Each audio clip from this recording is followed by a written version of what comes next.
বিয়াবস্তি রাদিয়াল্লাহু তাআলা আনহা এর ইন্তিকালের পর ফেরেশতারা তাকে প্রশ্ন করল, তোমার প্রভু কে, তোমার দিন কি?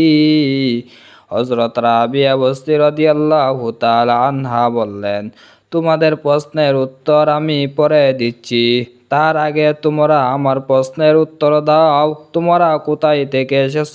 ফেরেশতারা বলল, আসমান থেকে এসেছি। হযরত রাবিয়া বস্তি রাদিয়াল্লাহু তাআলা আনহা বললেন, আসমান এবং জমিনের মধ্যে কতটুকু দূরত্ব? ফেরেশতারা বললেন, 500 বছরের দূরত্ব। তিনি বললেন, তোমরা এত দূর থেকে এসেছ, তোমরা কি আল্লাহ পাককে ভুলে যাওনি?